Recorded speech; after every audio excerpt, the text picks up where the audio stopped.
and it don't make sense. We need to move along. I'm going to introduce a person that I knew as a teenager. I think you were still 19. Yeah, that's actually true. We worked together back when Kyle was a teenager. And he's a fantastic character. He's the vice president of strategy at Intelligentsia Coffee and Tea now, and one of the most forward-thinking coffee people in the world. I have to say that's true. And thank you. But after that, he's also kind of a jerk. So I'm going to take him down I'm a totally notch. a jerk. That's actually my first part of my presentation. Is it? Okay, Yeah. good. I hope that's there. So when you're talking to Kyle, remember, I'm a jerk. he's a jerk. He's a really smart jerk. Okay, so discount 90% for the jerkdom, but then take really at least 10% of what he says because it's going to be awesome. All right, Kyle Glanville. Thank you. So along those lines, I have this affliction, problem, personal thing that I live with. And it is basically that I feel like everything is broken. Everything I see, I feel like this could be so much better. And it's interesting to be in coffee because I feel, especially on the retail side, like coffee is so just broken. Especially when you talk about the kind of stuff that we're trying to do. It's more broken than all the jerks that are just trying to make a quick buck and don't give a shit about quality. What we do is particularly dysfunctional. And when I first got hired at Intelligentsia, I was given an incredible opportunity. I was basically a barista. I was 23 years old. And Doug Zell, God bless him, this would seem idiotic to me now, said, hey, 23-year-old, here's the keys to our expansion in LA. Okay, see you later. And he gave me full and absolute trust to do whatever I wanted. And it was pretty interesting. In LA, there was no coffee culture. Nothing. Nothing. In fact, people said to me, this will simply not work. Whatever it is that you're trying to do, it's not going to work. LA does not want good coffee. They're not interested. It's Hollywood, it's Botox, it's Bentleys, it's flashy stuff. But coffee, no. And so the title of my presentation is Evolving as You Grow. Maybe not, really. That's not really what I'm going to talk about. What I'm going to talk about is mediocrity.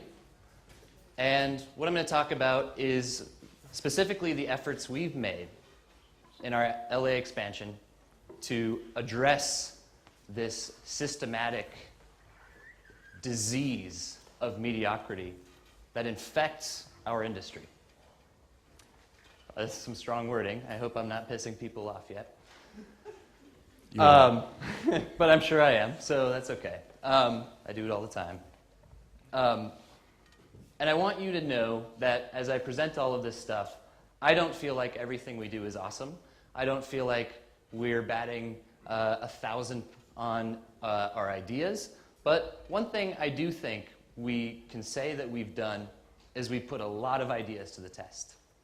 And I want to talk a little bit about what we've tried to address and what's been successful and what I hope to see in the future, industry-wide, for Intelligentsia and everything else. So let's start at what we've inherited. This sucks, and this is everything. And I think when this TV show came on and Starbucks was just blowing up, the model, the genre, had been defined.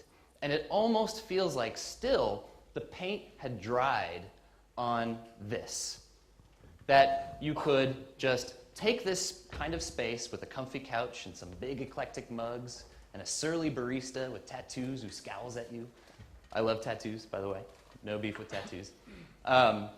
And put good coffee in it, and it would be okay. Everybody would totally get the difference.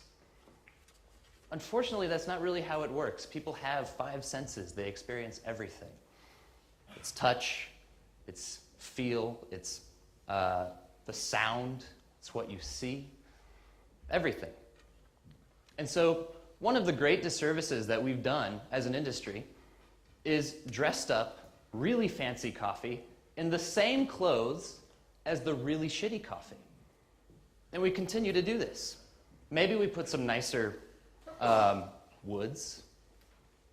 Maybe, we have like a really cool custom pastry display.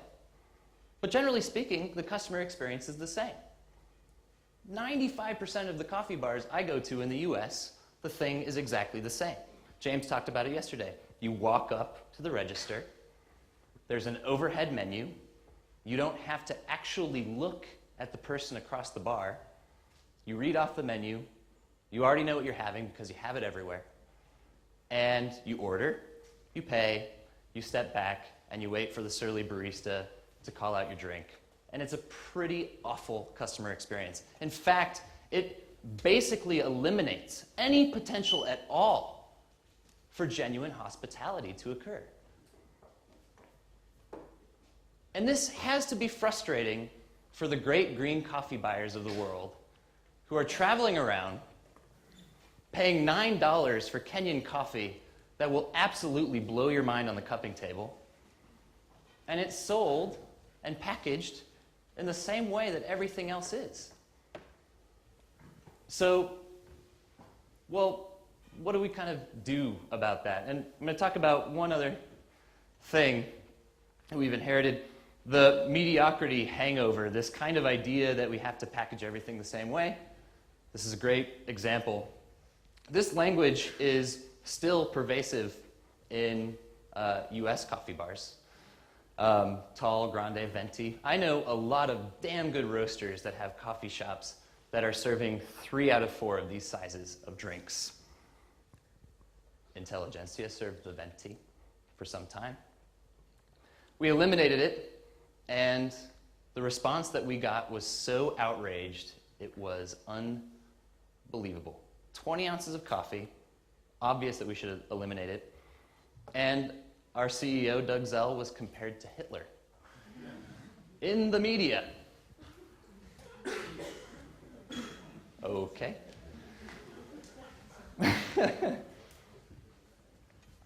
So when I moved to LA, this was the phrase that we kind of coined for what we wanted to do.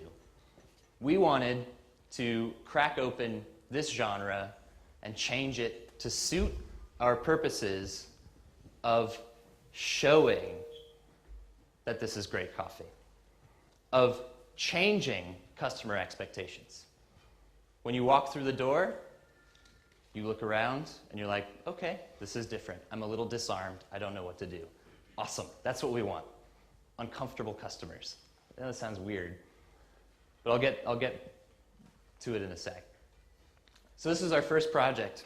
And when you look at it now, it just looks like kind of a pretty coffee bar, nice white marble. This is our Silver Lake Cafe. It's become quite iconic, I think, in Los Angeles, especially because of that awesome tile from Nicaragua. But there's little things that we did that at the time just felt incredibly subversive. What we wanted to do is eliminate every little crutch that a customer relies upon when they walk through the door. Your eyes immediately dart to certain things when you walk through the door of a coffee shop. You look for the menu. It's supposed to be overhead. You look for the register. That's where I'm supposed to go. Where's the register? Where's the menu? And we just kind of got rid of these things. And we just invited people in to see what happened. And at first, much of the response was something like, fuck you, Intelligentsia. What are you trying to do? This is so pretentious, so terrible. But over time, it started to work out. And what we got was this. And this was actually the goal. It's pretty simple. What should I order? And now the barista is empowered. The barista is a sommelier for all intents and purposes. And the customer is actually engaged in a decision-making process which will help them learn more about what you do. It's pretty awesome. The other thing that this kind of slightly higher barrier for entry creates is once you're in the club and you understand how it works, you want to show your friends. So we have this kind of cult-like following. What should I order? I'm going to take you in. You're like, okay, this is how it works. If you hear that exchange happening between two customers, that is success. This is how it works. Okay, I'll take the Kenya. Awesome.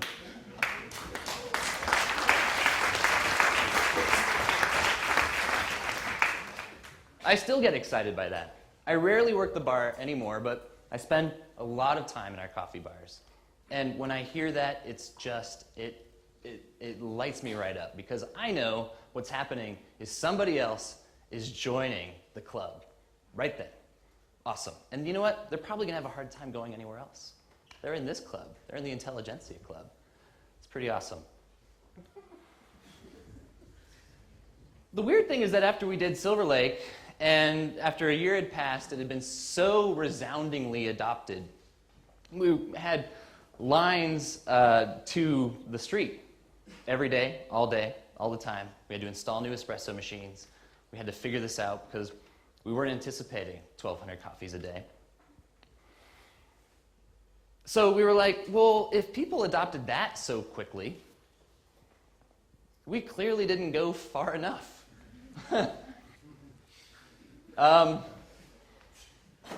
So what are we going to do?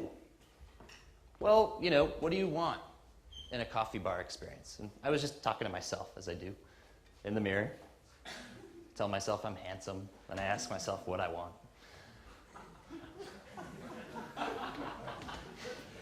He's serious. I do that.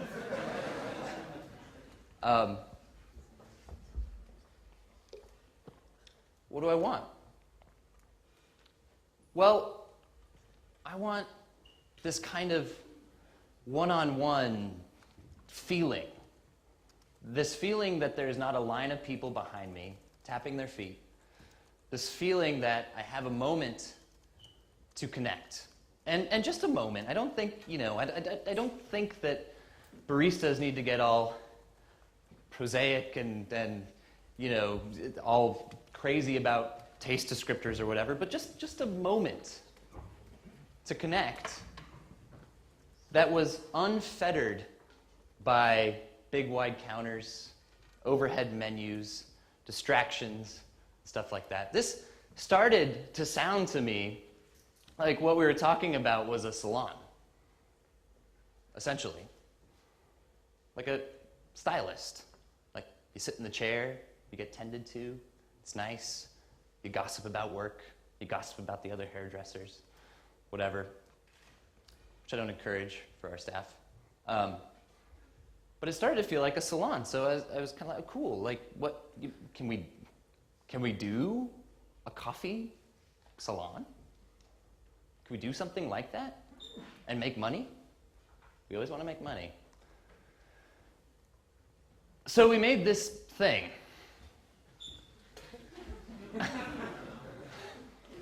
And we pretty much left nothing untouched.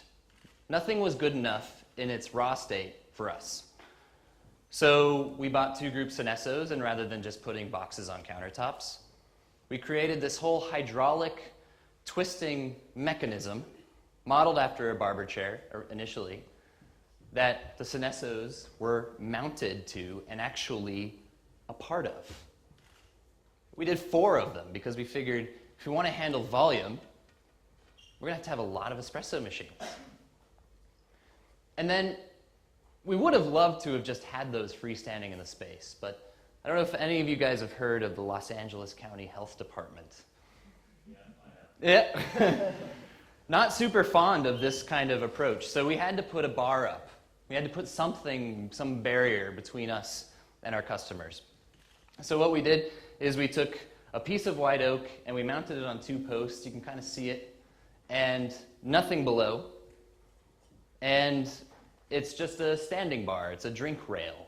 It's as modest a barrier as we could manage and still get through health code. And what this meant is, rather than having this sort of predetermined notion of how the customer interaction happens, where I'm back here, I say, what do you have? And you're over there, and you tell me what you're going to have, that it was a couple of folks having a conversation about coffee. And I have to tell you, when we first opened our doors, what a cluster F this place was. It was awful.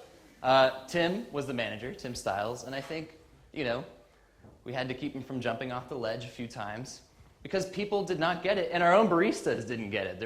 It was too weird. There was no bar flow. There was no line.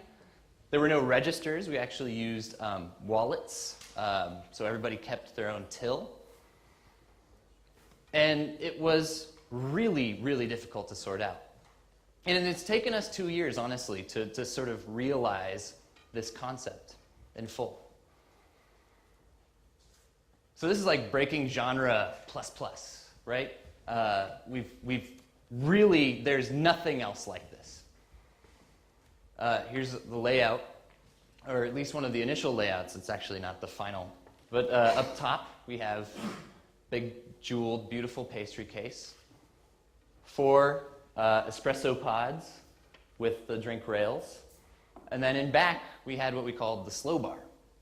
And the slow bar was a place that was intended to be curated by baristas.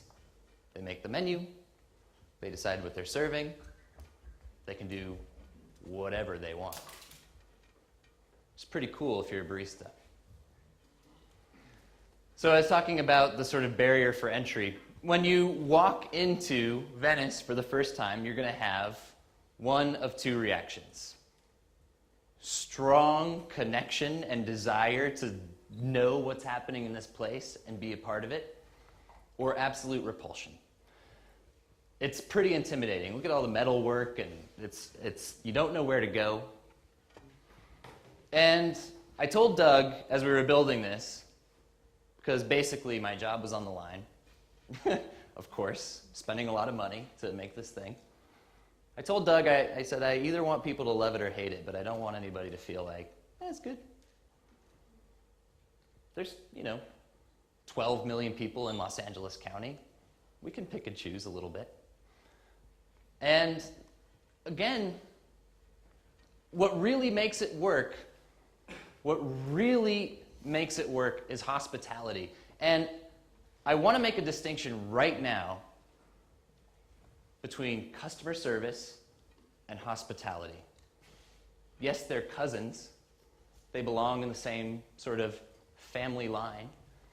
Customer service is simply a transaction. There's no modifiers you can put onto customer service. Customer service is you hand me money, I hand you product. And it either occurs or it doesn't.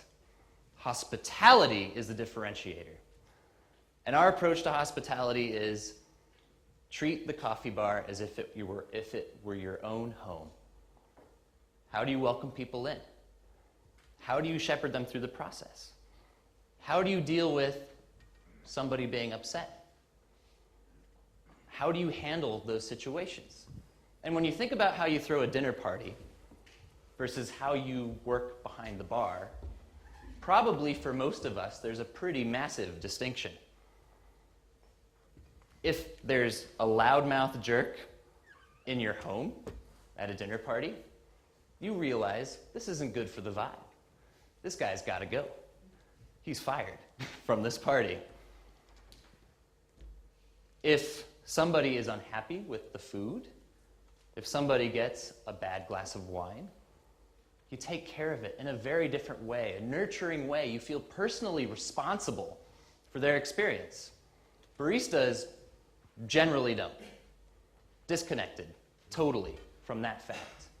They're not empathizing with their customers. But when you switch the venue a little bit, it's amazing how people change. The other thing is execution. With all this concept, we had to execute. And it actually took us a long time to get to a place where I felt like we were actually executing. That was the learning curve. The learning curve has been super aggressive.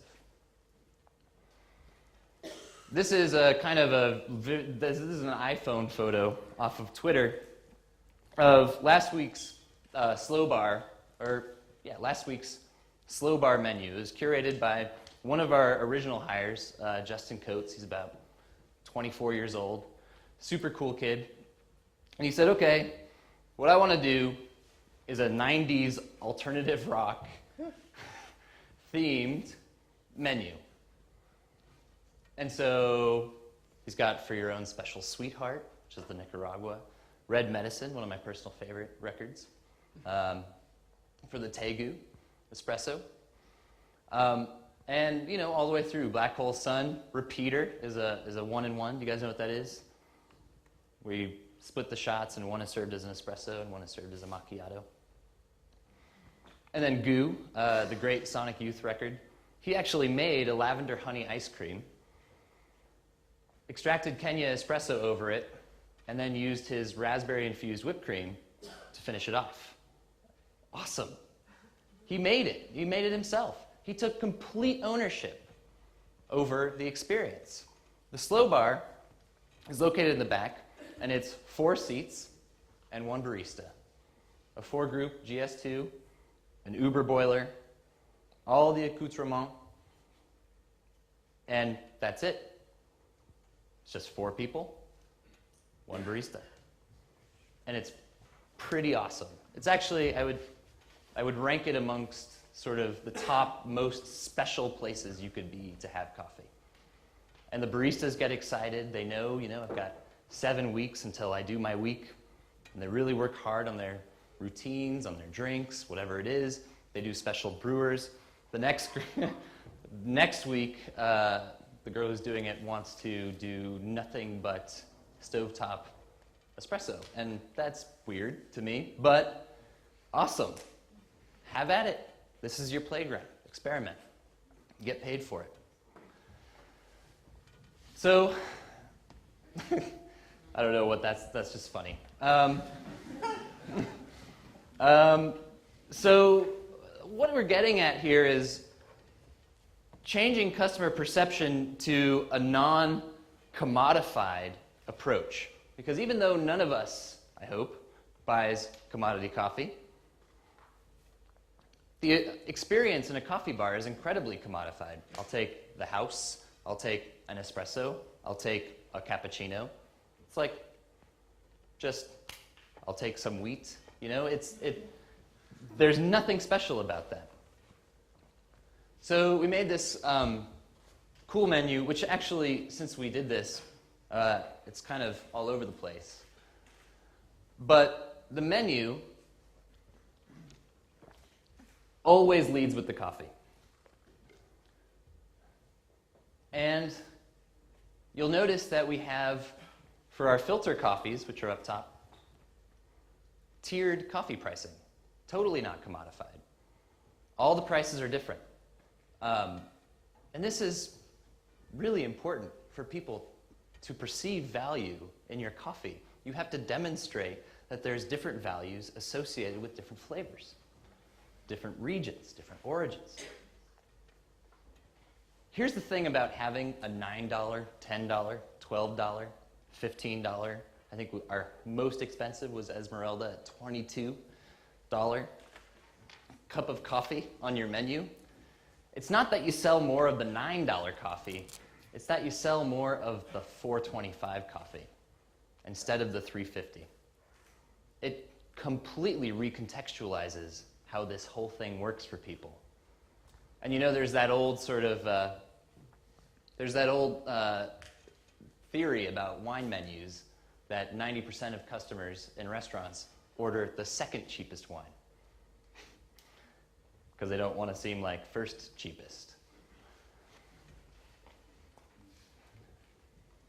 High level of transparency, and definitely a sense of value. But the best part about it is that it will direct a customer to ask questions. What does thunguri mean? What the heck is that? Awesome opportunity, so long as your baristas are trained. So that's the other part that is so essential and that we so fall down on. And I was kind of alluding to it when I was asking aggressive questions yesterday. But we spend all of our training energy on this. And that is so easy. Everybody can do that. Sorry. Anybody can learn how to do that very quickly. That is not an important skill. If that's how you self-identify as a barista, that's problematic because there are thousands of people who know how to go click, click, click, click, click. How was that?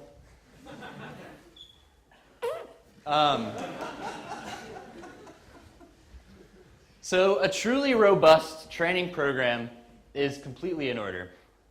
The one that we use, and we're lucky, Intelligentsia is big for boutique and tiny for, I don't know, another sector of coffee. But our size actually gives us the leverage to have an incredible training program. We have 8 trainers. We have 1 dedicated to each location, and we have a centralized training methodology that we call, which is a dumb name, the Matrix. The Matrix is pretty cool because it's 8 different levels of training that you pass in sequence as you're going on your journey as a barista. Realistically, it's going to take a very, very fast learner 2 years to make it through the Matrix. After they get through the 3rd level, they're ready to start making drinks. But their learning is far from over.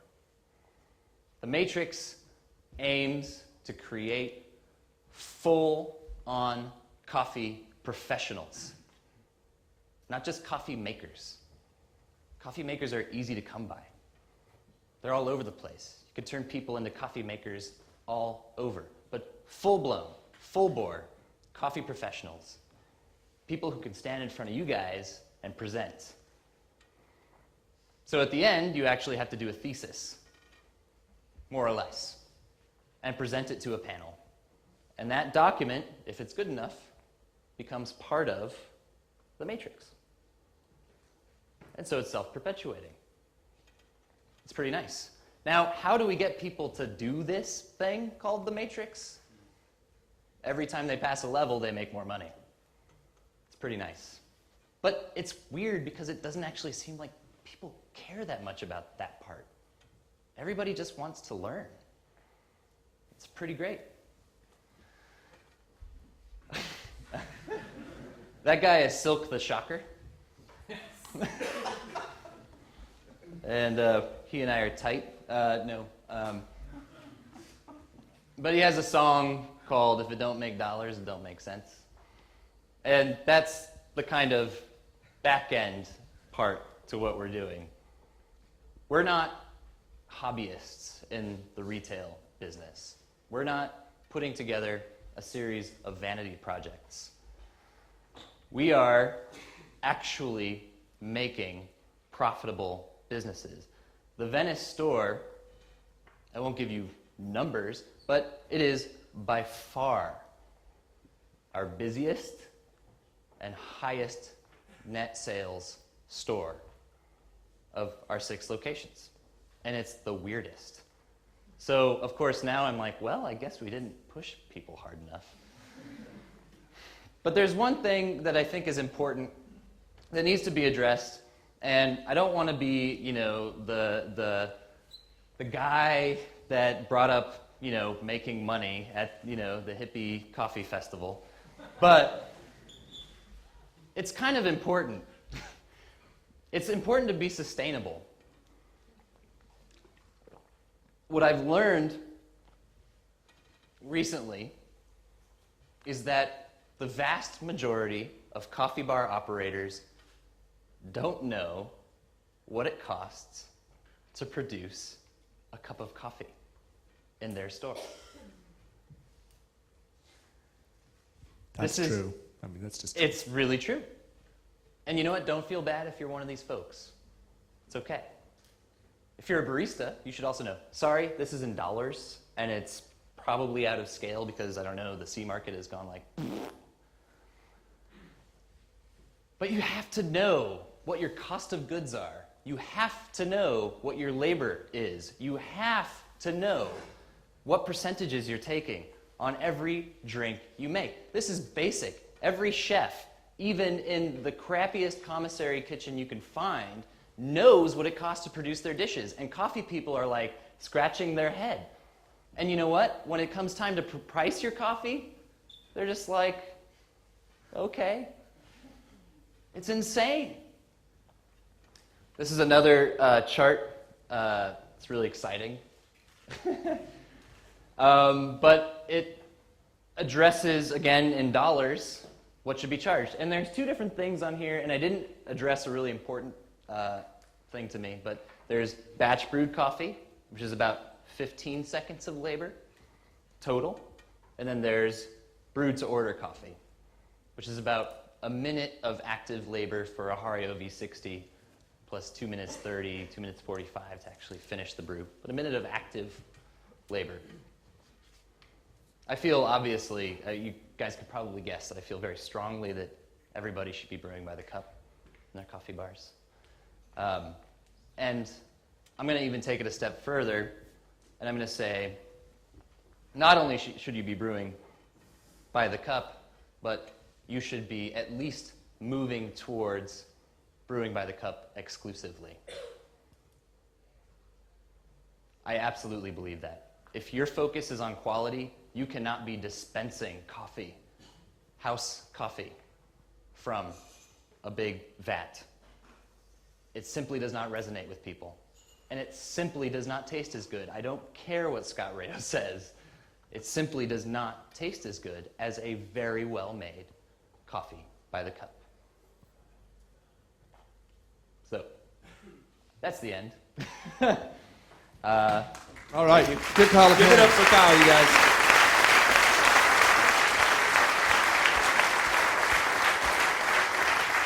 I think I went about 30 minutes. Yeah, you're good. We've got a few minutes for questions, so, yeah. I know that you built a third bar in Los Angeles. Yes. And that is more like the first one maybe than the second one? It's like none of them, actually. It's in Pasadena, which is kind of a weird city. It's part of LA, but it's not really. And that one it's 90 seats. It's super cozy, and it's all reclaimed wood, sort of more homey feeling than the others. What's that? None of that. No couches.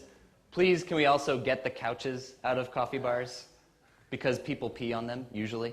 Homeless people come in and pee on your couch. That's true. That's true. It happens at my house all the time. It's a serious problem. No, but couches are gross. People spill coffee on them. They try to cover it up. It's nasty. Pasadena is also a place to eat food. And that's the other thing that Pasadena has. So we decided to incorporate food. The first two places that I mentioned are strictly coffee. That's it. It's coffee and some pastries. You can buy coffee by the pound, which you should all be selling lots of coffee by the pound. It's so good. It's like easy money, and it's awesome.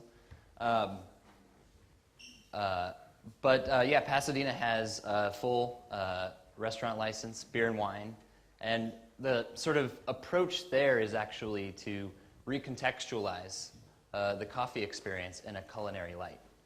And we're actually launching a whole new brunch menu starting soon, where all of the brunch dishes will actually be named after coffees, and will include the coffee, and will be derivative from the flavors of the coffee to sort of bring it all around. We have a question over here to the right. So recently I was in New York and I walk into 7th Street Espresso and all I see is laptops. Mm-hmm. So I want to ask your opinion about what do you think about Wi-Fi in cafes? Is that good? Is Well, that I'll good tell for you business? I'll tell you what we do. I think it can hurt your business profoundly. I personally don't like going into places where everybody's on a laptop, and it's certainly not why I go to coffee bars. What we usually do, because we'll be called Hitler if we don't give Wi-Fi, is we will put a network in, we will name it something random, and we will put the router far enough away that the signal is incredibly weak. We offer no outlets at all. And we heavily restrict the signal. Just enough to check email, basically. But we still have it. Yeah, it just kind of sucks, but we're not in the Wi-Fi business. I mean, and there's a whole movement in coffee to actually, restrict the Wi-Fi access, make it so you get a code when you buy a coffee and all of this. And that just turns your whole staff into IT people. And it's terrible. If you make no promises about the Wi-Fi and you have something that's slightly passable, I think that's a good way to go. Don't turn your staff into IT people, because that's not what you hired. Per? I just wanted to hear your opinion on what James talked about yesterday about simplicity. Mm-hmm. Because in my eyes, this is quite far away from that. Well, that would be one, I think, approach. It's complex on our end, to be sure. But it's all stripped down to the coffee. And the thing about Venice that I didn't mention, one of the sort of important defining things about that place, was to remove everything that wasn't absolutely essential to the coffee enjoyment experience. So nothing there is actually decorative. It's all just exposed structure. So it is simple. It is a few coffees. But while you want that experience to be simple, you at least want to open the door on the perception that coffee is complex and that there is a lot to learn about it. So it's kind of a balance. And I think that James and I would generally disagree on a lot of stuff. That's because James is a jerk too. Yes, he is. Oh my God. Mr. Walsh. Kyle, great talk. Enjoyed that a lot. Thanks. This is the bit where I'm going to be a jerk. Yesterday with James's talk, which was, you're kind of in this, in a similar area in ways. We discussed making coffee easier.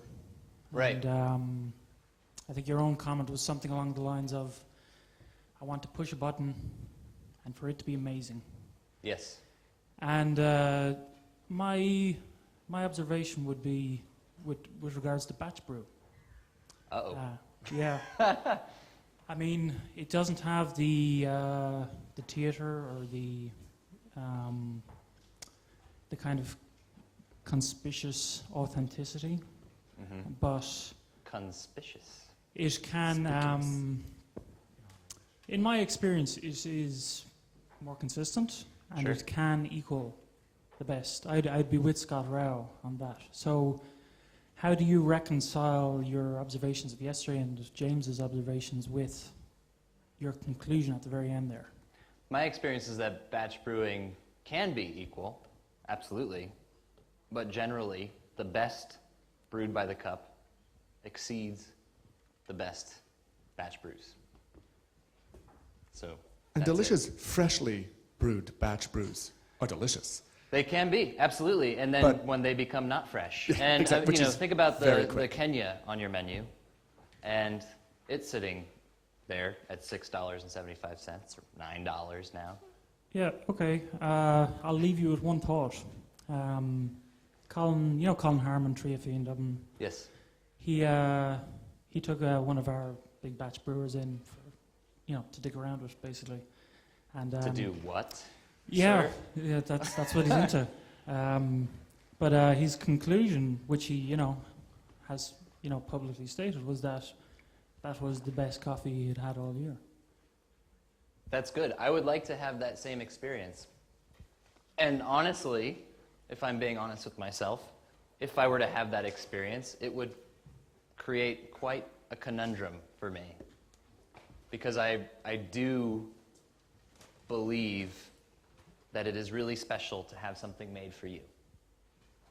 And that makes a customer feel great.